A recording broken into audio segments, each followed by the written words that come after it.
I'm planting a different variety of edible seed every day for 100 days. Today's day 59, and I'm planting purple sprouting broccoli. So Gardening with Bernie actually guessed that yesterday's video was going to be beans. So at the end of today's video, I'll show you what we plant in honor of her great guess. The seed. Planting them in these red solo cups. Since we're in July, I'm hoping to get some by Christmas. Now these broccoli can take anywhere from 120 if most of the growing time is between 60 to 75 degrees, clear up through 220 days to mature if they are overwintering. You do need to have 6 to 8 weeks of temperatures that dip below 50 so that the plant thinks it's gone through winter. It's called vernalization.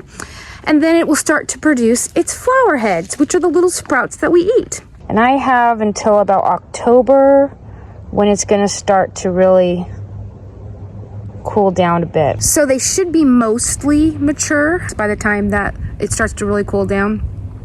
So I'm hoping we'll def some nice broccoli heads by Christmas. When I planted, I made sure that the soil was nice and damp, and then there's also water down in the bottom of the tray so they don't dry out. 16 planted. I'll probably do some more a little closer to fall. In the fall, they'll overwinter, and then in later spring, we'll get a nice harvest as well. So I want to kind of space them out a little bit. They're hardy down to about 20 degrees Fahrenheit, so they're pretty cold tolerant.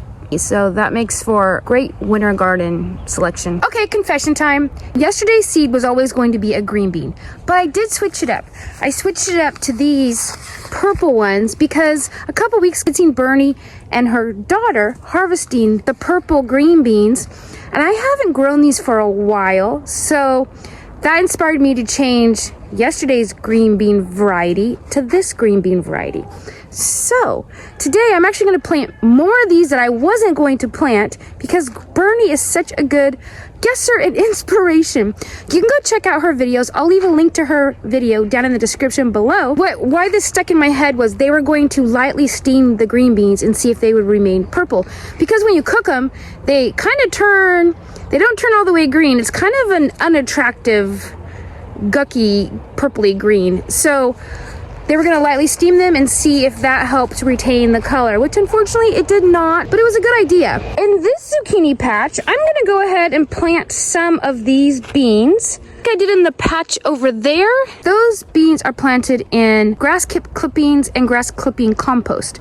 These I'm just going to plant in the regular dirt so I can compare the two. And I had no intention of ever doing this, but thank you, Bernie, for your good guess, because then I had to think, okay, what am I going to plant now? First thing I'm going to need to do is get rid of some of those little weeds coming up.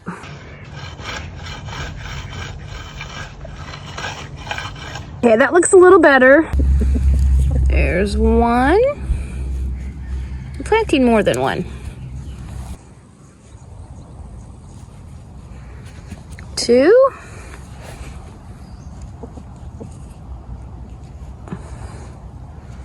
3.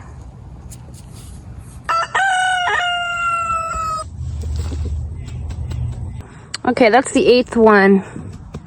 So the first part of this bed, I've got 8 beans interplanted with the zucchini. The rest of it gets shady down at the end. I'm going to put some other stuff down there, but this will be my control for the experiment bed. Have a guess of what I might be planning tomorrow. Go ahead and leave it in the comments down below, and we'll see if you're right.